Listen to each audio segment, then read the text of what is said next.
Le 14 mars 1986, une mère de famille de Brest quitte son domicile pour acheter du pain.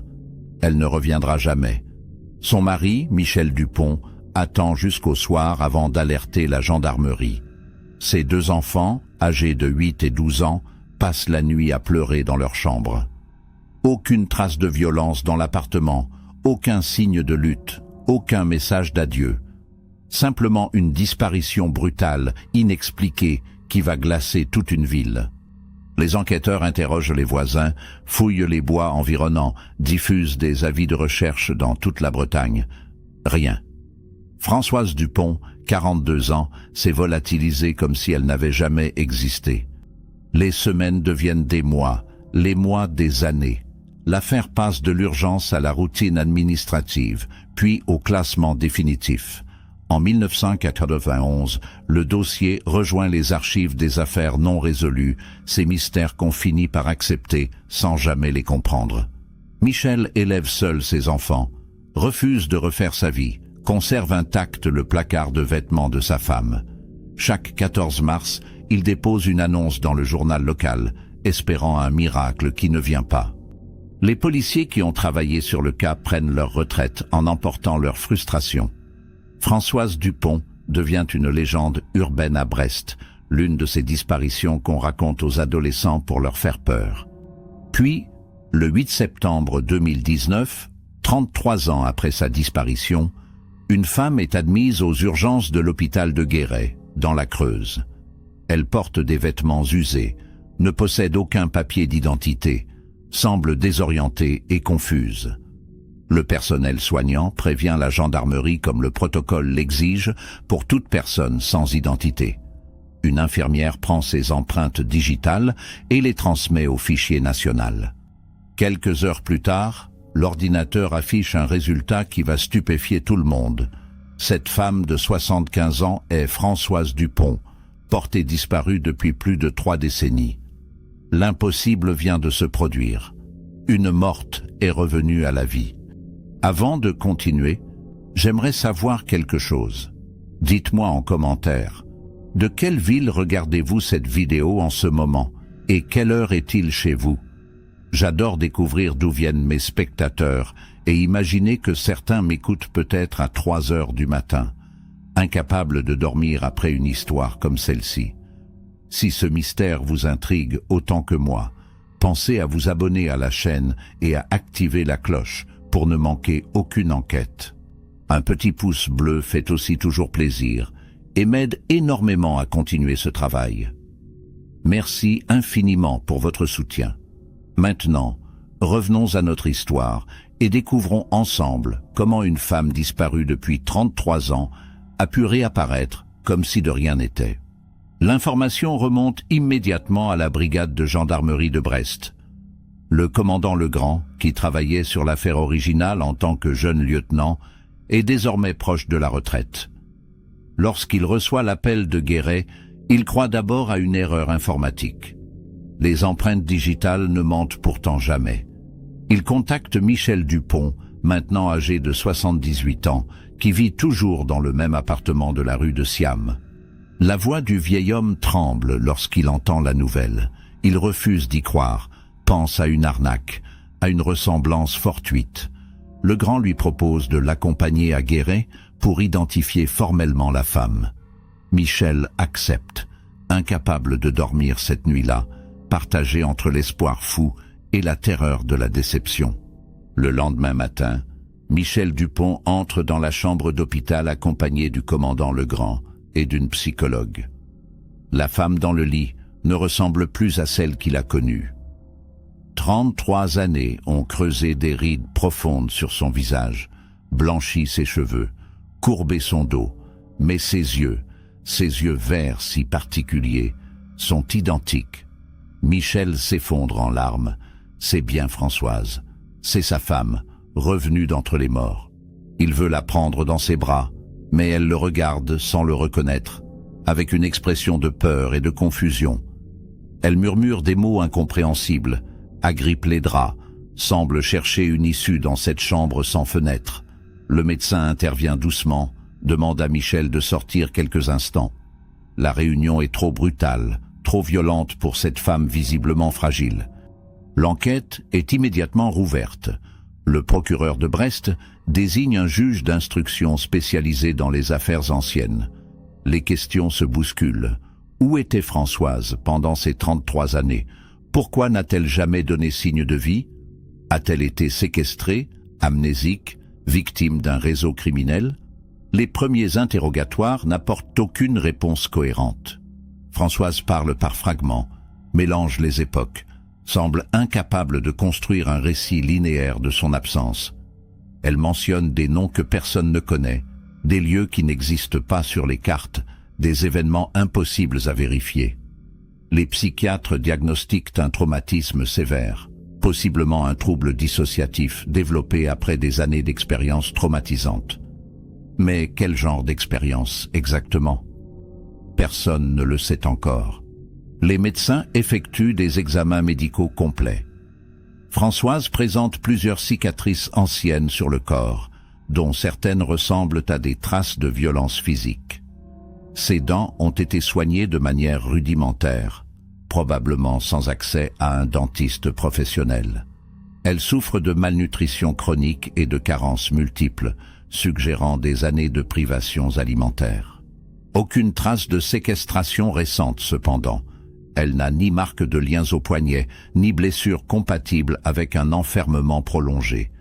Les analyses toxicologiques ne révèlent aucune drogue dans son organisme. Le bilan neurologique montre des zones d'atrophie cérébrale cohérentes, avec un stress post-traumatique prolongé. Françoise a vécu quelque chose de terrible, mais quoi? Elle-même ne semble pas capable de le formuler. Les enfants de Françoise, désormais adultes, sont contactés par la gendarmerie. Mathieu, l'aîné, a 45 ans et vit à Paris où il travaille comme architecte. Nathalie, la cadette, a 41 ans et enseigne dans un lycée de Rennes.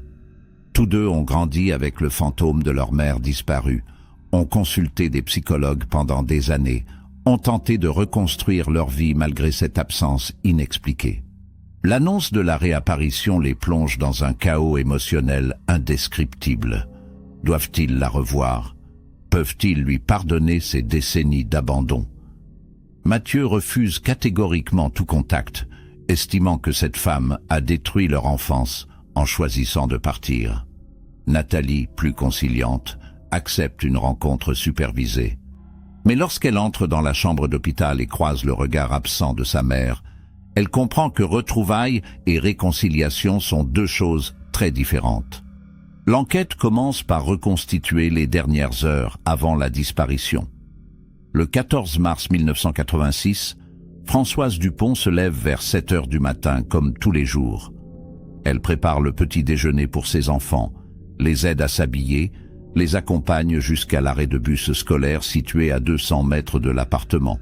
Plusieurs voisins la croisent ce matin-là et la trouvent normale, ni particulièrement joyeuse, ni déprimée. Vers 9 heures, elle téléphone à sa sœur Michel pour discuter d'un anniversaire familial prévu le mois suivant. La conversation dure une quinzaine de minutes et ne révèle aucun signe d'angoisse ou de projet inhabituel. Vers 10h30, elle descend acheter du pain à la boulangerie du quartier.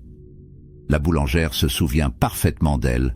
Françoise achète une baguette, échange quelques politesses, puis sort. C'est la dernière fois que quelqu'un du quartier la voit. Les enquêteurs de 1986 ont interrogé tous les commerçants de la rue, tous les passants potentiels, tous les automobilistes réguliers du secteur. Personne n'a remarqué quoi que ce soit d'inhabituel. Françoise ne semblait suivie par aucun individu suspect, n'est montée dans aucune voiture, n'a manifesté aucun signe de détresse. Entre la boulangerie et son domicile, il y a exactement 320 mètres, un trajet de 4 minutes maximum à pied. Pourtant, Françoise n'est jamais rentrée chez elle. La baguette de pain n'a jamais été retrouvée non plus, ce détail troublant qui hantera les enquêteurs pendant des années. Comment disparaît-on avec une baguette de pain en plein jour dans une ville comme Brest? Quelles forces invisibles peuvent aspirer une femme entre la boulangerie et son appartement sans laisser la moindre trace? Michel Dupont rentre du travail vers 18 h ce soir-là. Il est mécanicien dans un garage automobile du centre-ville et termine toujours sa journée à la même heure.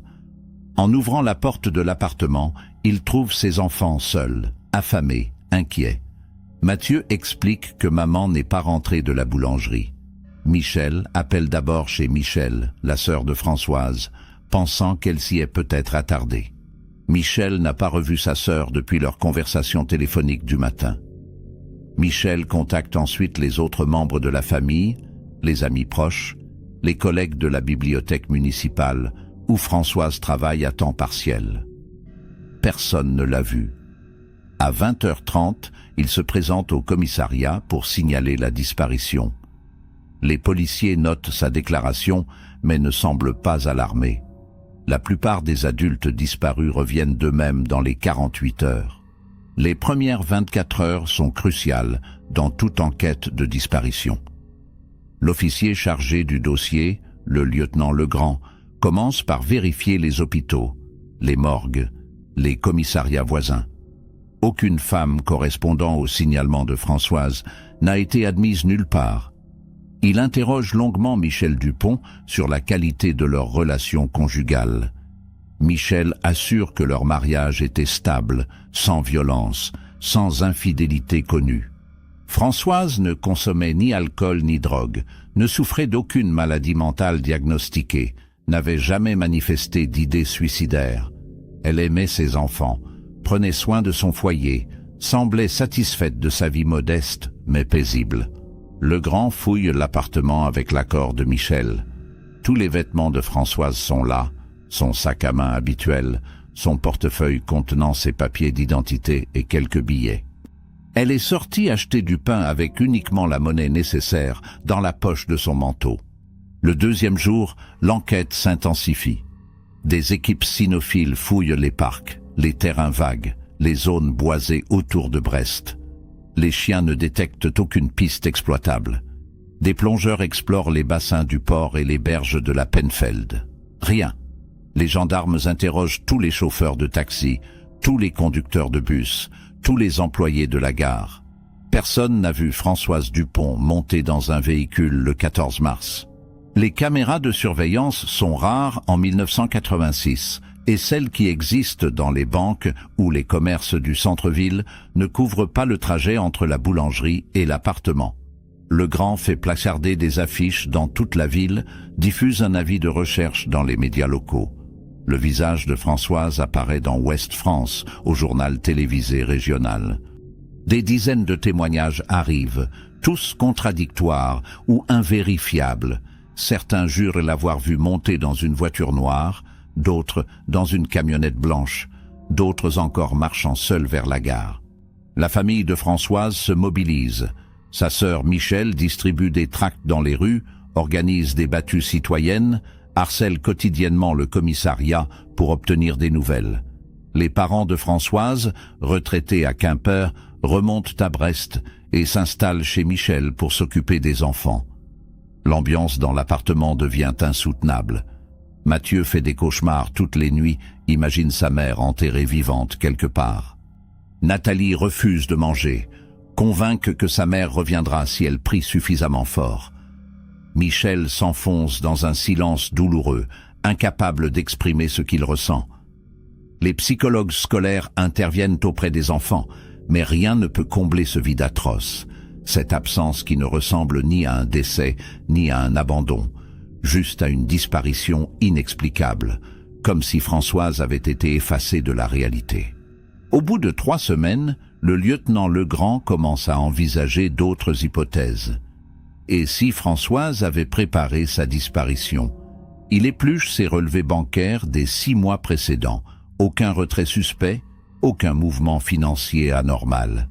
Il interroge ses collègues de la bibliothèque municipale. Toutes confirment que Françoise semblait heureuse, parlait avec affection de ses enfants, ne mentionnait jamais de problèmes personnels graves. Legrand contacte les gares ferroviaires de Rennes, Nantes, Paris. Aucune femme correspondant au signalement n'a acheté de billets ce jour-là. Il vérifie les registres des hôtels dans un rayon de 100 km. Rien. Françoise ne possédait ni passeport ni permis de conduire. Comment aurait-elle pu organiser une fuite sans argent, sans papier, sans complice apparent? L'hypothèse de la fugue volontaire s'effondre rapidement. Legrand se tourne alors vers la piste criminelle. Il interroge tous les hommes du quartier ayant un casier judiciaire, même pour des délits mineurs. Plusieurs sont convoqués, certains passent des heures en garde à vue, mais aucun n'est relié de manière crédible à la disparition. Les analyses scientifiques de l'époque sont rudimentaires comparées à aujourd'hui. Aucune trace ADN ne peut être relevée sur les vêtements de Françoise restés dans l'appartement. Aucun témoin ne se présente avec des informations décisives. Les semaines deviennent des mois. En juin 1986, l'enquête commence à ralentir, faute de nouvelles pistes. Legrand continue à travailler sur le dossier en parallèle d'autres affaires, mais ses supérieurs lui font comprendre qu'il ne peut pas y consacrer toute son énergie indéfiniment. Le mystère de Françoise Dupont rejoint la longue liste des disparitions non élucidées. Les années passent. En 1987, Michel demande officiellement que sa femme soit déclarée absente par le tribunal. Cette procédure juridique permet de gérer les questions administratives et financières, mais ne signifie pas qu'elle est morte. Michel refuse obstinément de faire une demande de déclaration de décès. Il veut croire qu'elle reviendra un jour, même si cette croyance devient chaque année plus difficile à maintenir. Mathieu et Nathalie grandissent sans leur mère, développent des relations compliquées avec l'absence et l'abandon. Mathieu devient un adolescent rebelle, accumule les problèmes à l'école, rejette toute forme d'autorité. Nathalie se réfugie dans les études, obtient d'excellents résultats, construit une carapace émotionnelle pour ne plus souffrir. Les deux enfants quittent Brest dès que possible, incapables de supporter cette ville qui leur rappelle trop de souvenirs douloureux. En 1991, le dossier est officiellement classé. Le lieutenant Legrand, promu commandant entre-temps, range les documents dans les archives avec un sentiment d'échec qui ne le quittera jamais. Il a consacré des centaines d'heures à cette enquête, interrogé des centaines de personnes, exploré toutes les hypothèses imaginables. Mais Françoise Dupont reste introuvable, comme avalée par une dimension parallèle. Legrand prend sa retraite en 2005, sans avoir résolu cette affaire qui l'obsède encore. Il passe ces dernières années à relire régulièrement le dossier, espérant découvrir un détail négligé, une connexion manquée. Mais rien ne vient, jusqu'à ce coup de téléphone de Guéret, en septembre 2019, qui change tout et rouvre brutalement un mystère vieux de 33 ans. La réapparition de Françoise Dupont provoque un séisme médiatique. L'affaire fait la une des journaux nationaux, mobilise des équipes de télévision venues de Paris, suscite des milliers de commentaires sur les réseaux sociaux. Comment une femme peut-elle disparaître pendant plus de 3 décennies et réapparaître vivante sans explication cohérente? Les journalistes campent devant l'hôpital de Guéret, harcèlent les autorités pour obtenir des informations, tentent d'interviewer Michel Dupont qui refuse catégoriquement tout contact avec la presse. Le procureur de Brest organise une conférence de presse pour calmer les spéculations les plus folles. Il confirme l'identité de Françoise grâce aux empreintes digitales et aux analyses ADN réalisées en urgence. Il précise que l'enquête est rouverte, mais que toute information prématurée pourrait compromettre les investigations. Les médias ne se satisfont évidemment pas de ces déclarations prudentes. Le juge d'instruction désigné pour l'affaire s'appelle Sandrine Lambert. Elle a 48 ans, une solide réputation dans les affaires complexes et une détermination qui impressionne ses collègues. Lambert commence par reconstituer minutieusement le parcours de Françoise depuis sa disparition jusqu'à sa réapparition. Les premiers éléments sont troublants. Françoise a été découverte errant dans les rues de Guéret le 8 septembre 2019 au petit matin. Un commerçant l'a remarquée vers 6 heures, assise sur un banc, visiblement désorientée. Il a prévenu les pompiers qui l'ont conduite aux urgences. Elle ne portait aucun sac, aucun papier, juste des vêtements usés mais relativement propres. Ses chaussures étaient en bon état, suggérant qu'elle n'avait pas marché sur de longues distances récemment. D'où venait-elle exactement? Comment était-elle arrivée à Guéret? Lambert ordonne des vérifications dans tous les hôtels, pensions, foyers d'hébergement de la région. Aucun établissement n'a accueilli une femme correspondant à la description de Françoise dans les jours précédents. Elle fait interroger les chauffeurs de taxi, les conducteurs de bus, les automobilistes ayant emprunté les routes menant à Guéret la veille. Personne ne se souvient d'avoir transporté cette femme âgée. Les caméras de vidéosurveillance de la ville sont visionnées, image par image. On aperçoit Françoise apparaître dans le champ d'une caméra située rue Eugène-France, vers 5h45 du matin. Elle marche lentement, sans but apparent, s'arrête parfois pour regarder autour d'elle avec confusion. Mais on ne la voit arriver de nulle part, comme si elle était simplement apparue dans cette rue au milieu de la nuit. Lambert décide d'interroger Françoise avec l'assistance d'un psychiatre spécialisé dans les traumatismes complexes. Le docteur Romain Blanc a travaillé avec des victimes de sectes, de réseaux criminels, de violences prolongées. Il sait comment approcher des personnes dont la mémoire a été fragmentée par des expériences extrêmes. Les premiers entretiens sont difficiles. Françoise semble revivre des moments de terreur intense lorsqu'on lui pose certaines questions. Elle pleure sans pouvoir s'arrêter, agrippe les bras du docteur Blanc, supplie qu'on ne la ramène pas là-bas. Mais où est ce là-bas, exactement? Elle ne peut pas le dire, ou ne veut pas. Les mots se bloquent dans sa gorge, son corps se raidit, son regard se vide. Le docteur Blanc diagnostique un trouble de stress post-traumatique sévère avec épisode dissociatif.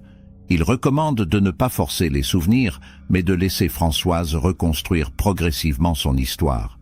Au fil des semaines, des fragments émergent. Françoise mentionne une ferme isolée, des volets toujours fermés, une cave humide où elle passait ses journées. Elle parle d'un homme qu'elle appelle « le gardien », sans jamais donner son nom, ni décrire son visage avec précision.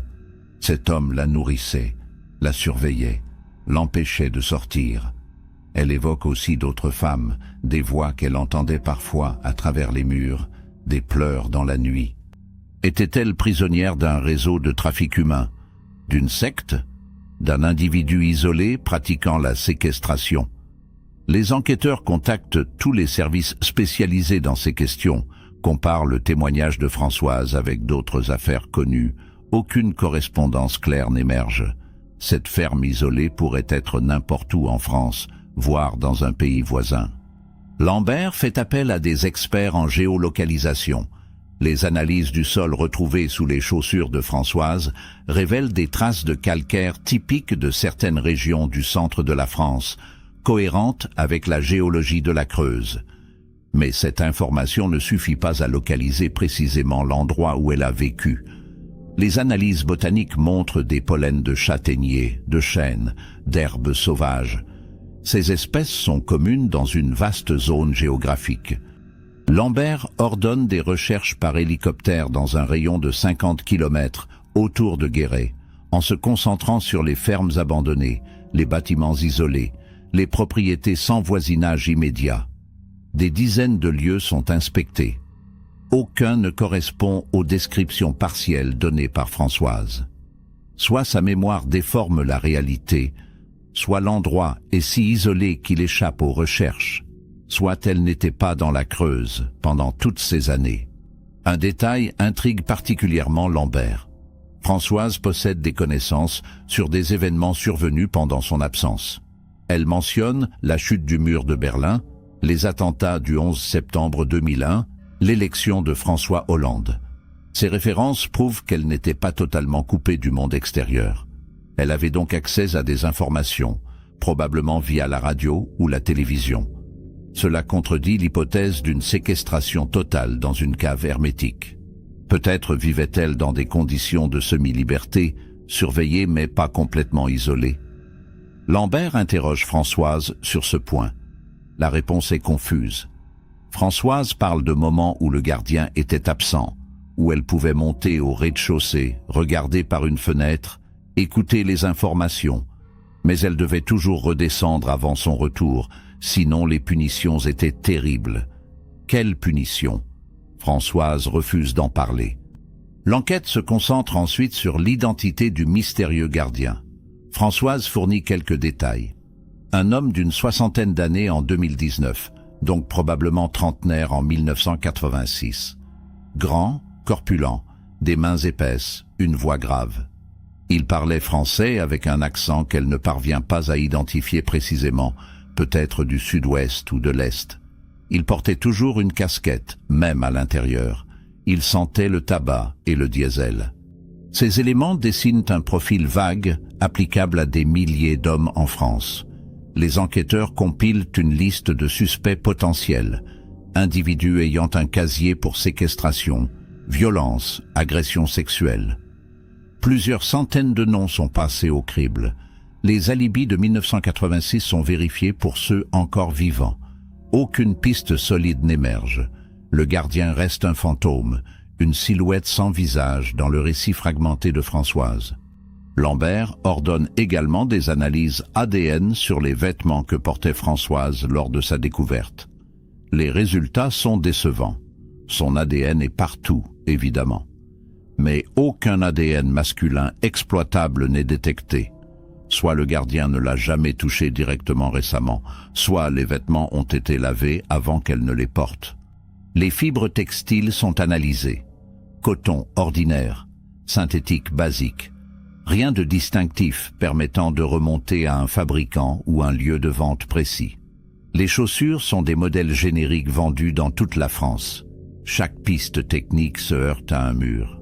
Lambert commence à réaliser que résoudre cette affaire sera peut-être impossible sans la coopération pleine et entière de Françoise. Mais Françoise semble incapable de fournir plus d'informations, coincée entre des souvenirs traumatisants et des blancs mémoriels insurmontables. Pendant ce temps, Michel Dupont vit un cauchemar différent. Sa femme est revenue, mais ce n'est pas vraiment elle. La Françoise qu'il connaissait était joyeuse, bavarde, affectueuse. Cette femme dans l'hôpital est silencieuse, méfiante, terrifiée. Elle ne reconnaît pas leur appartement lorsque Michel lui montre des photos. Elle ne se souvient pas de leurs vacances en Bretagne, de leur mariage, des premiers pas de leurs enfants. Ou peut-être se souvient-elle, mais refuse d'en parler, préférant enterrer cette vie antérieure avec tous les autres souvenirs douloureux. Michel vient la voir tous les jours à l'hôpital, lui apporte des fleurs, des chocolats, des albums photos. Il lui parle de leur vie d'avant, espérant déclencher quelque chose, une étincelle de reconnaissance. Rien ne vient. Françoise le regarde gentiment, comme on regarderait un étranger bienveillant, mais sans amour, sans nostalgie, sans rien qui ressemble à un sentiment conjugal. Les psychiatres conseillent à Michel de ne pas forcer les choses. Françoise a subi un traumatisme d'une ampleur rare. Son cerveau a probablement construit des mécanismes de défense pour survivre psychologiquement à des années de souffrance. Retrouver sa vie d'avant pourrait signifier affronter la réalité de tout ce qu'elle a perdu, de toutes les années volées, de tous les moments familiaux manqués. C'est peut-être plus qu'elle ne peut supporter. Michel comprend intellectuellement cette explication, mais émotionnellement, c'est insoutenable. Il a attendu 33 ans le retour de sa femme, et maintenant qu'elle est là, elle lui est plus inaccessible que jamais. C'est une forme de torture particulièrement cruelle, comme si le destin s'acharnait à lui refuser le bonheur même après cette réapparition miraculeuse. 3 mois après la réapparition de Françoise, une nouvelle piste émerge de manière inattendue. Une femme se présente à la gendarmerie de Guéret en affirmant avoir des informations sur l'affaire Dupont. Elle s'appelle Céline Faure, a 52 ans et vit dans un village à 20 km de Guéret. Son témoignage est troublant. En 1998, soit 12 ans après la disparition de Françoise, Céline travaillait comme aide-soignante à domicile dans la région. Un jour, elle s'est rendue dans une ferme isolée pour s'occuper d'un vieil homme malade, un certain André Simon. Ce dernier vivait seul, ou du moins c'est ce qu'elle croyait. Mais lors d'une visite, elle a entendu des bruits étranges provenant de la cave. Quand elle a demandé à André ce que c'était, il a répondu sèchement que c'était la chaudière, qu'elle devait se concentrer sur son travail et ne pas poser de questions. Céline raconte que quelque chose dans l'attitude d'André l'avait mise mal à l'aise. Elle avait remarqué des verrous inhabituels sur la porte de la cave, des provisions alimentaires en quantité excessive pour un homme seul, des vêtements féminins qui séchaient parfois dans la buanderie. Elle s'était interrogée mais n'avait rien dit, par peur de perdre son emploi ou de se mêler de ce qui ne la regardait pas. Aujourd'hui, en voyant les images de Françoise Dupont à la télévision, elle se demande si cette femme n'était pas prisonnière dans la cave d'André Simon. Pourquoi Céline n'a-t-elle rien dit à l'époque? Elle se sent rongée par la culpabilité, réalise qu'elle aurait peut-être pu sauver Françoise 12 ans plus tôt, si elle avait eu le courage de signaler ses soupçons. Mais en 1998, sans preuve concrète, elle avait choisi le silence. Un silence qui la hante désormais. Le juge Lambert ordonne immédiatement des vérifications sur André Simon. Les résultats sont édifiants. André Simon est décédé en 2007 d'une crise cardiaque, à l'âge de 76 ans. Il vivait effectivement dans une ferme isolée située à 15 km de Guéret, dans un hameau quasi désert. Célibataire, sans enfant connu, il avait travaillé toute sa vie comme ouvrier agricole, puis s'était retiré dans cette propriété, héritée de ses parents. Les voisins le décrivaient comme un homme discret, peu bavard, parfois désagréable. Aucun casier judiciaire à son nom, rien qui aurait pu attirer l'attention des autorités.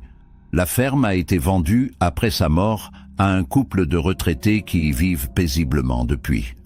Lambert obtient un mandat pour fouiller la propriété. Les enquêteurs se rendent sur place avec des équipes scientifiques et des chiens spécialisés. La fouille de la ferme dure 3 jours. Les nouveaux propriétaires sont stupéfaits et coopèrent entièrement. La cave est effectivement équipée de verrous intérieurs inhabituels, manifestement installés pour empêcher quelqu'un de sortir plutôt que pour empêcher quelqu'un d'entrer. Les murs portent des marques anciennes, des griffures, des inscriptions à peine visibles.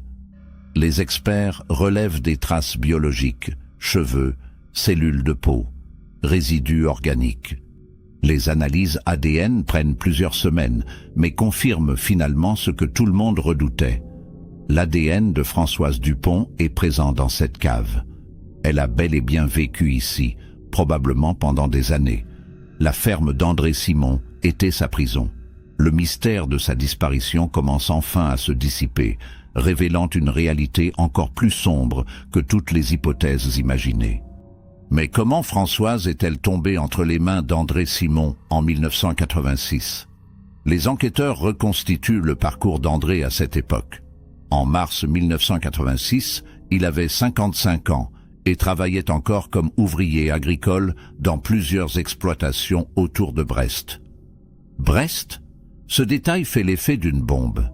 André Simon était à Brest au moment de la disparition de Françoise. Les archives de la sécurité sociale confirment qu'il était employé par une ferme située à 12 km du domicile des Dupont. Lambert fait exhumer les vieux registres de l'enquête de 1986. André Simon n'a jamais été interrogé. Pourquoi? Parce qu'il ne figurait sur aucune liste de suspects prioritaires. Il n'avait pas de casier, ne connaissait pas la famille Dupont, vivait dans un autre département. Personne n'avait fait le lien. Les enquêteurs tentent de reconstituer le 14 mars 1986 du point de vue d'André Simon. Selon les archives fiscales, il possédait à l'époque une camionnette Renault blanche utilisée pour ses déplacements professionnels. Plusieurs témoins en 1986 avaient mentionné avoir vu une camionnette blanche dans le quartier des Dupont ce matin-là, mais cette information s'était noyée parmi des dizaines d'autres témoignages contradictoires. Avec le recul, tout devient plus clair. André a probablement croisé Françoise sur le chemin du retour de la boulangerie. Il l'a peut-être abordée sous un prétexte quelconque, lui a proposé de la déposer chez elle. Elle a accepté innocemment. Une fois dans la camionnette, il a pris une route différente, l'a maîtrisée, emmené loin de Brest. Tout cela en quelques minutes, sans témoin, sans trace. une prédation opportuniste et terriblement efficace. Mais pourquoi Françoise spécifiquement? Était-ce un choix prémédité ou une rencontre du hasard? Lambert fait analyser les déplacements professionnels d'André Simon dans les mois précédant la disparition. Les documents montrent qu'il travaillait régulièrement dans la région de Brest depuis janvier 1986. Avait-il repéré Françoise auparavant?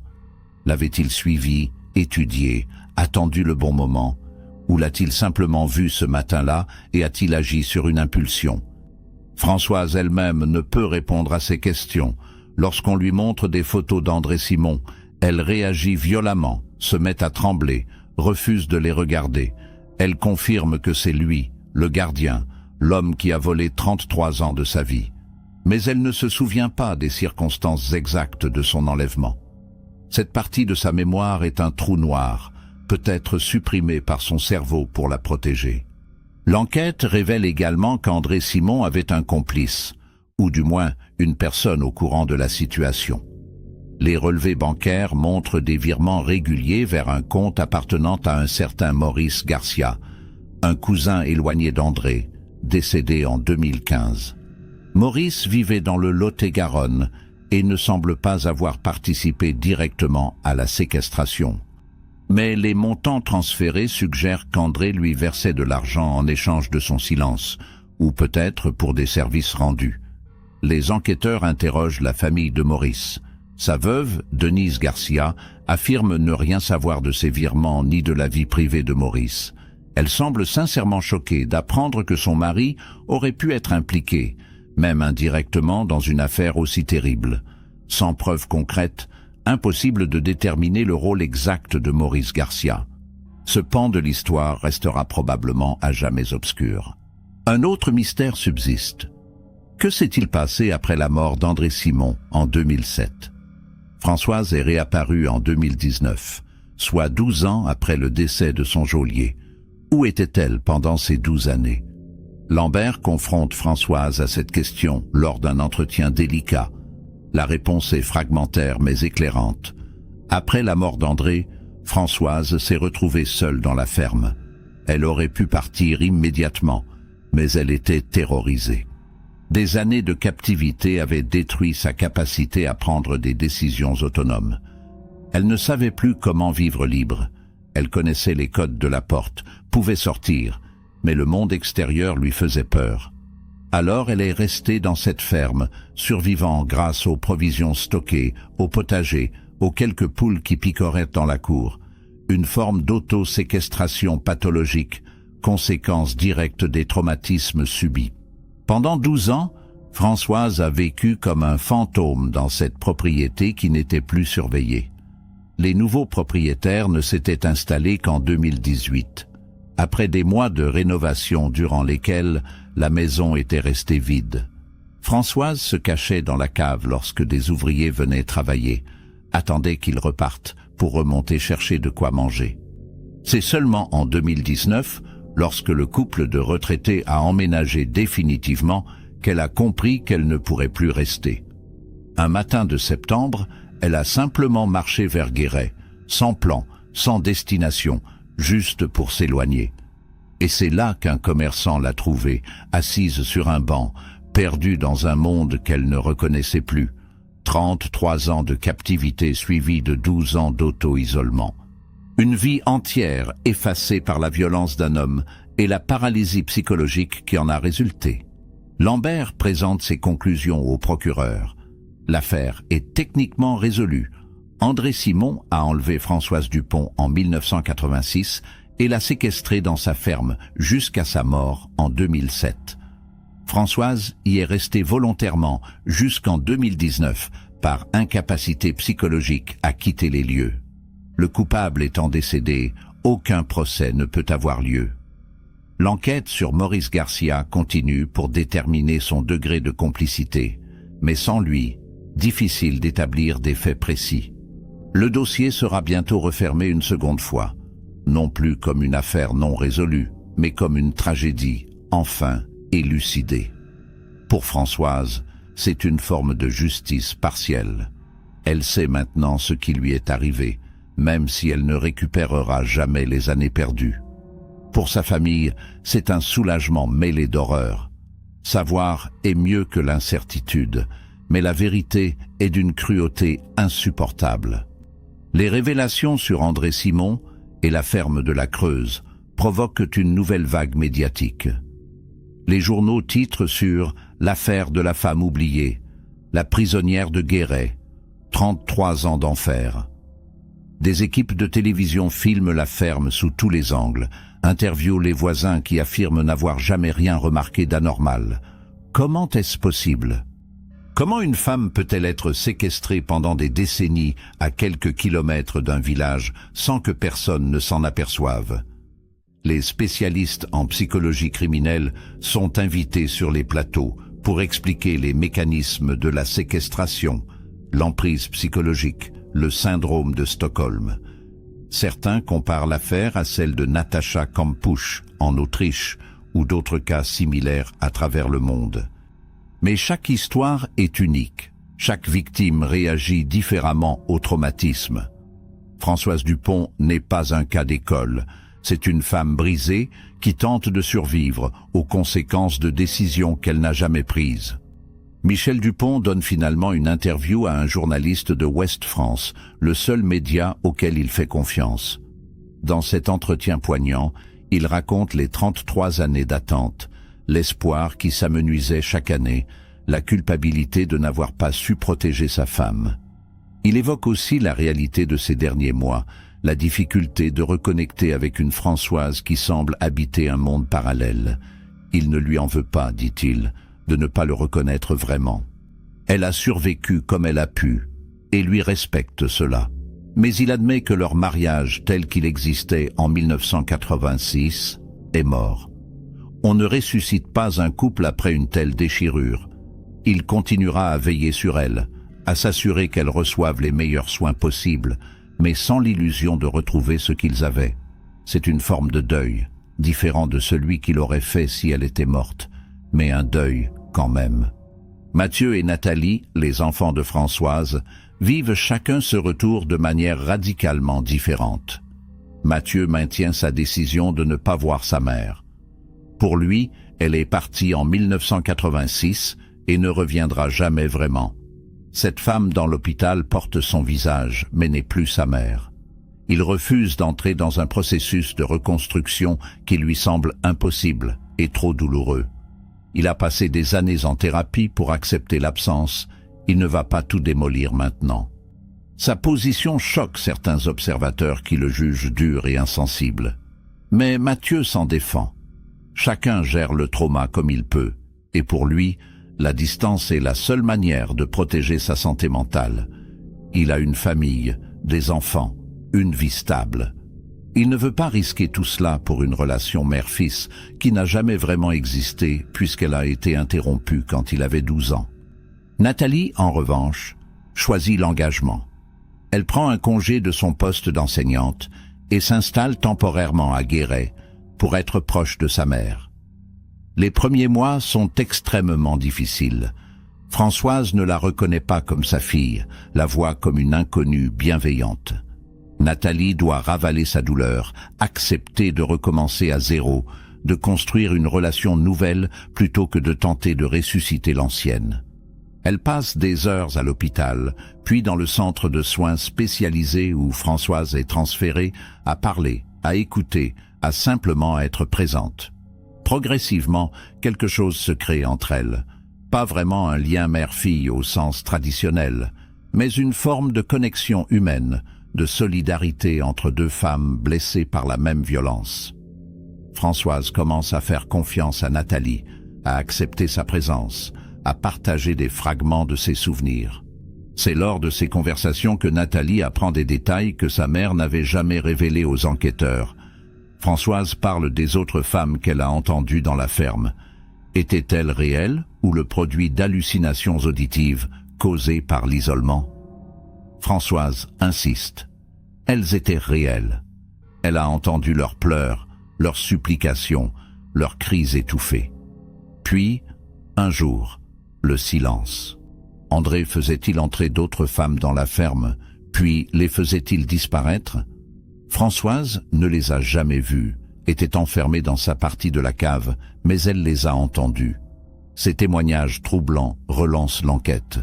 Le juge Lambert ordonne des fouilles plus approfondies de la propriété et des terrains environnants. Des chiens spécialisés dans la recherche de restes humains sont déployés. Une découverte macabre confirme les pires craintes. 3 corps de femmes enterrés dans le verger derrière la ferme. Les analyses médico-légales révèlent que les 3 victimes sont décédées entre 1988 et 2003.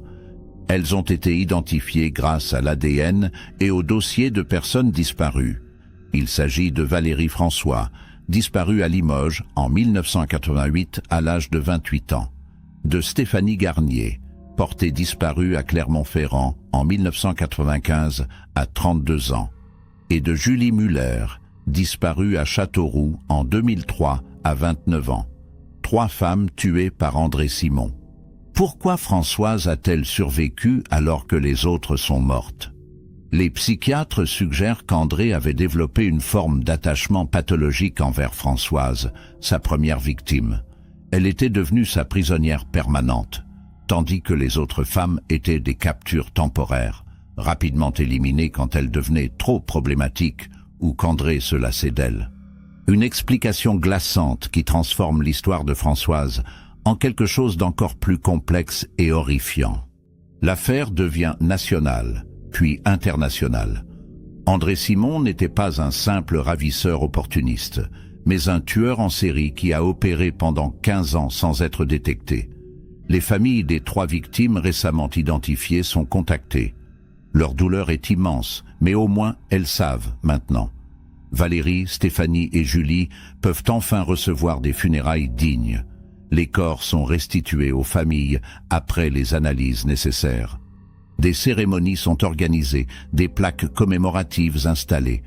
Françoise assiste à l'une de ces cérémonies, celle de Valérie François, accompagnée de Nathalie. Elle se tient en retrait, silencieuse, les yeux remplis de larmes. Elle a survécu, mais à quel prix? La culpabilité du survivant s'ajoute à tous ses autres traumatismes. Pourquoi elle et pas les autres? Cette question la hantera probablement jusqu'à la fin de ses jours. L'enquête se penche également sur les déplacements d'André Simon entre 1986 et 2007. Avait-il d'autres victimes non identifiées? Les archives montrent qu'il voyageait régulièrement dans le centre de la France pour son travail, couvrant un vaste territoire.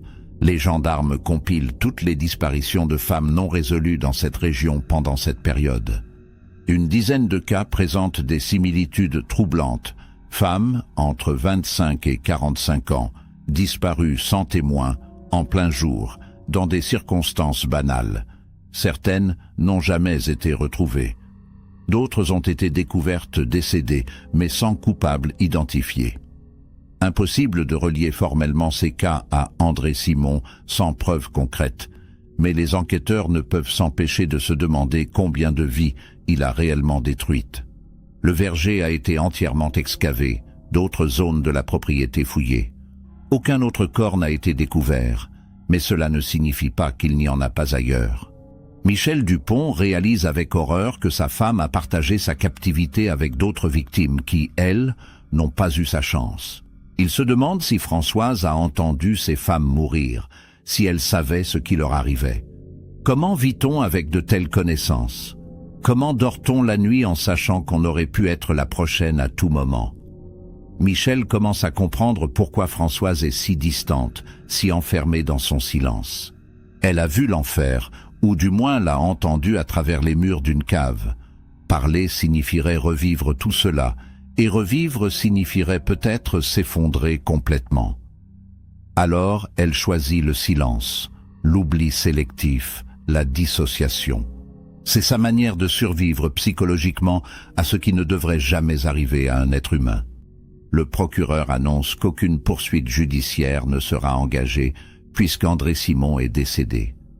Maurice Garcia, le cousin qui recevait les virements, est interrogé longuement. Il nie toute connaissance des crimes d'André, affirme que l'argent était un remboursement de dettes anciennes. Sans preuve de complicité directe, Impossible de l'inculper. L'affaire est officiellement close du point de vue pénal, mais pour les victimes et leurs proches, rien n'est vraiment terminé. Françoise doit continuer à vivre avec ce qu'elle a subi. Les familles de Valérie, Stéphanie et Julie doivent faire leur deuil des années après la disparition de leurs êtres chers. Michel et Nathalie doivent reconstruire une relation avec une femme qui n'est plus celle qu'ils ont connue. Et Mathieu doit vivre avec sa décision de rester à distance, en espérant qu'un jour, il ne le regrettera pas. 6 mois après la réapparition de Françoise, sa situation s'améliore légèrement. Les soins psychiatriques intensifs, la thérapie, les médicaments et surtout la présence constante de Nathalie commencent à produire des effets. Françoise parle davantage, reconstruit petit à petit une forme de vie sociale, accepte de sortir du centre de soins pour de courtes promenades accompagnées. Elle ne retrouvera jamais sa vie d'avant. Les psychiatres sont unanimes sur ce point. Trop de temps a passé, trop de traumatismes se sont accumulés. Mais elle peut espérer atteindre un niveau de fonctionnement qui lui permette une existence décente, entourée de personnes bienveillantes. C'est déjà une victoire compte tenu des circonstances. Nathalie envisage de faire venir sa mère vivre près de chez elle à Rennes, dans un appartement adapté avec un suivi médical régulier. Michel soutient ce projet, conscient que Françoise ne reviendra jamais à Brest, ville trop chargée de souvenirs impossibles.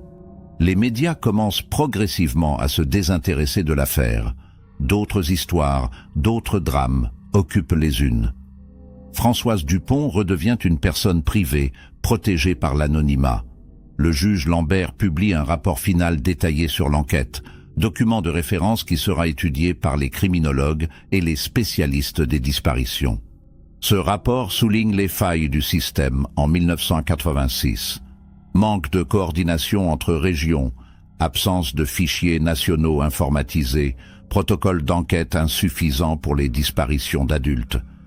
Si ces outils avaient existé, peut-être qu'André Simon aurait été identifié plus tôt, peut-être que Valérie, Stéphanie et Julie seraient encore vivantes, mais on ne refait pas l'histoire. On apprend, on améliore, on espère faire mieux la prochaine fois. C'est tout ce qu'on peut faire face à de telles tragédies. Un élément inattendu émerge lors des dernières semaines de l'enquête. Une lettre anonyme arrive au tribunal, postée depuis Paris. L'auteur prétend avoir été voisin d'André Simon dans les années 90 et avoir eu des soupçons à l'époque sans jamais oser les exprimer. Il raconte avoir vu André transporter des sacs volumineux de sa camionnette vers la cave tard le soir. Il mentionne aussi une odeur nauséabonde qu'il avait remarquée en passant près de la ferme durant l'été 1995. Une odeur qu'il avait attribuée à un animal mort, mais qui pourrait avoir une origine bien plus sinistre. Pourquoi cette personne n'a-t-elle rien dit à l'époque? Par lâcheté, par peur, par indifférence? La lettre ne fournit pas d'excuses, juste un aveu tardif et anonyme. Lambert tente de retrouver l'expéditeur, mais sans succès. L'enveloppe ne porte aucune empreinte exploitable, l'écriture est déguisée, l'adresse de retour est fictive. Encore un témoin silencieux, un complice passif de cette horreur. Cette lettre soulève une question troublante. Combien de personnes ont vu quelque chose, entendu quelque chose, soupçonné quelque chose, sans jamais agir? Les enquêteurs recontactent tous les anciens voisins, tous les livreurs, tous les artisans ayant travaillé près de la ferme. Plusieurs admettent, avec gêne, avoir trouvé André bizarre, renfermé, hostile. Certains se souviennent de détails étranges, des rideaux toujours tirés, des volets fermés même en plein été, des bruits la nuit. Mais personne n'a fait le lien, personne n'a alerté les autorités. Dans les zones rurales isolées, on respecte la vie privée des voisins, on ne se mêle pas des affaires des autres. Cette culture du silence a permis à André Simon d'opérer pendant des années sans être inquiété. C'est une leçon terrible. La banalité du mal prospère souvent grâce à l'indifférence collective. Françoise accepte finalement de rencontrer Mathieu, non pas parce qu'elle le reconnaît comme son fils, mais parce que Nathalie lui a longuement expliqué qui il est Et pourquoi cette rencontre pourrait être importante pour lui? Mathieu hésite pendant des semaines avant d'accepter. Finalement, un après-midi de printemps 2020, il entre dans la salle commune du centre de soins, accompagné de Nathalie. Françoise est assise près d'une fenêtre, regardant les arbres en fleurs. Elle se tourne vers lui lorsqu'il approche. Mathieu cherche ses mots, ne sait pas comment commencer. C'est Françoise qui brise le silence. « Tu es Mathieu ? Nathalie m'a beaucoup parlé de toi. » Sa voix est douce, hésitante. Mathieu hoche la tête, incapable de parler. Il voit dans les yeux de cette femme quelque chose qu'il ne s'attendait pas à trouver. De la peur, de la vulnérabilité, une profonde tristesse. Ce n'est pas la mère forte et aimante dont il se souvenait enfant. C'est une survivante fragile qui a payé un prix immense pour être encore en vie. Ils passent 1 heure ensemble, une conversation maladroite et douloureuse mais nécessaire. Françoise ne se souvient pas précisément de Mathieu enfant, mais elle accepte qu'il fasse partie de son histoire. Mathieu ne lui en veut plus exactement, ou du moins comprend que la colère n'a plus de sens face à tant de souffrance. Ils ne deviendront probablement jamais proches, mais ils peuvent coexister sans haine, sans rancœur. C'est déjà énorme compte tenu des circonstances. En partant, Mathieu serre brièvement la main de Françoise. Elle lui sourit timidement. Ce n'est pas une réconciliation à proprement parler, mais c'est un début de paix. Nathalie, témoin de cette scène, pleure silencieusement. Elle sait que sa famille ne sera jamais normale, mais au moins ils essaient. Au moins ils ne se détruisent pas mutuellement avec des reproches impossibles à résoudre. Michel Dupont prend une décision importante. Il vend l'appartement de Brest. Trop de fantômes y résident. Il achète un petit pavillon à Rennes pour être proche de Nathalie et indirectement de Françoise. Il ne vivra pas avec elle, ils ne reconstitueront pas leur couple, mais il sera là, disponible si elle a besoin de lui. C'est sa manière de tenir la promesse qu'il s'était faite en 1986, ne jamais abandonner Françoise, quoi qu'il arrive. Même si leur relation a changé de nature, même si l'amour conjugal s'est transformé en quelque chose de plus fraternel, de plus compatissant. Michel a 79 ans maintenant, la santé déclinante. Mais il consacre ses dernières années à veiller sur cette femme qu'il a attendue pendant plus de 3 décennies. Certains le trouvent admirable, d'autres pensent qu'il se sacrifie inutilement. Lui ne se pose pas la question, c'est simplement ce qu'il doit faire. L'Association des familles de victimes de disparition contacte Nathalie pour lui proposer de témoigner publiquement. Ils organisent des conférences, des campagnes de sensibilisation, tentent de faire évoluer les législations sur les personnes disparues. Nathalie accepte, estimant que l'histoire de sa famille peut servir à quelque chose. Elle raconte lors d'un colloque national comment sa mère a disparu, comment l'enquête a piétiné, comment 33 ans plus tard la vérité a émergé. Elle insiste sur l'importance de ne jamais abandonner, de continuer à chercher même quand tout semble perdu. Mais elle souligne aussi les limites du système. Si André Simon n'était pas mort, si Françoise n'était pas réapparue par hasard, l'affaire serait restée à jamais non résolue. Combien d'autres familles vivent encore dans l'incertitude, sans corps, sans réponse, sans justice? Son témoignage bouleverse l'audience. Des parlementaires présents promettent de renforcer les moyens alloués aux enquêtes sur les disparitions. Des promesses qui, espère Nathalie, se traduiront par des actions concrètes. En octobre 2020, Françoise emménage dans un appartement médicalisé à Rennes. Elle y vit sous surveillance légère, avec des infirmières qui passent quotidiennement, des psychiatres qui la suivent régulièrement. Nathalie lui rend visite 3 fois par semaine, l'emmène parfois déjeuner dans un petit restaurant calme, marcher dans un parc. Françoise progresse lentement, apprend à vivre dans le monde moderne, si différent de celui qu'elle a quitté en 1986. Les téléphones portables, Internet, les cartes bancaires, tout cela lui semble venu d'une autre planète. Mais elle s'adapte, avec patience et beaucoup d'aide. Elle ne sera jamais autonome comme avant, mais elle peut vivre dignement, entourée de personnes qui l'aiment malgré tout. c'est plus que ce que beaucoup de victimes de séquestration obtiennent. C'est une forme de miracle, même si ce miracle est entaché par toutes les années perdues, tous les moments manqués, toute cette vie volée qu'elle ne récupérera jamais. Le commandant Legrand, maintenant retraité et âgé de 77 ans, rend visite à Françoise en novembre 2020. Il ressent le besoin de la voir, de s'excuser en quelque sorte pour n'avoir pas su la retrouver en 1986. Françoise ne lui en veut pas. Comment le pourrait-elle ? Il a fait son travail du mieux qu'il pouvait avec les moyens de l'époque. Personne ne pouvait deviner qu'André Simon, ouvrier agricole sans casier, était capable de tels crimes. Legrand et Françoise passent un après-midi à parler, à reconstituer ensemble les pièces du puzzle. Pour Legrand, c'est une forme de clôture, la fin d'une obsession qui l'a hanté pendant plus de 30 ans.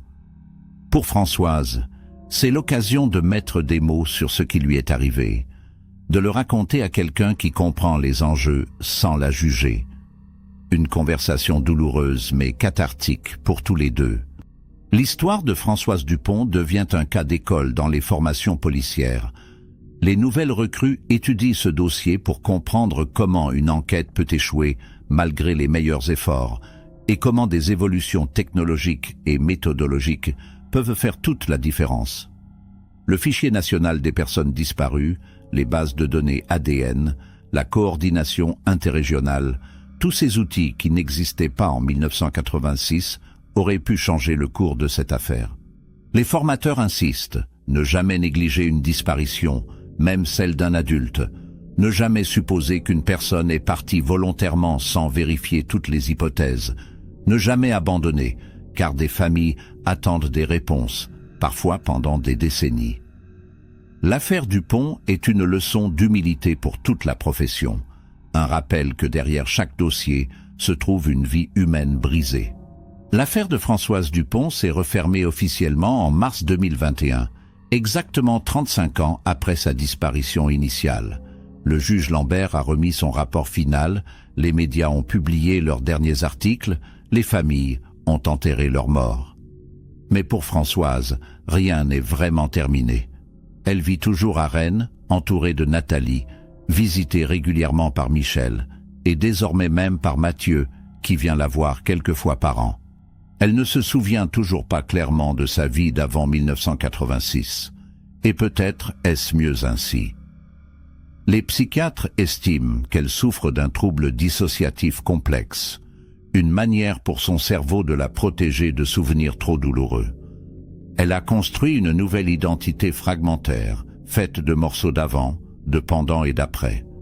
Ce n'est pas idéal, mais c'est viable.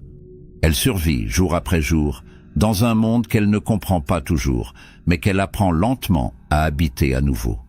Les 3 autres victimes d'André Simon, Valérie François, Stéphanie Garnier et Julie Muller, reposent désormais dans leurs villes respectives. Leurs familles ont organisé des cérémonies commémoratives chaque année pour honorer leur mémoire. Des associations se sont créées pour soutenir les proches de victimes de séquestration et de disparitions non résolues. Le nom d'André Simon est devenu synonyme de monstre dans la région, un rappel glaçant que le mal peut se cacher derrière les façades les plus ordinaires. Sa ferme a été détruite par les nouveaux propriétaires qui ne supportaient plus d'y vivre après les découvertes macabres. Le terrain est maintenant vide, rendu à la nature, comme si effacer les bâtiments pouvait effacer les horreurs qui s'y sont déroulées. Mais les fantômes restent, invisibles, mais présents dans la mémoire collective. L'histoire de Françoise Dupont pose des questions vertigineuses sur la nature de l'identité, de la mémoire, de la résilience humaine. Comment reste-t-on soi-même après 33 ans de captivité?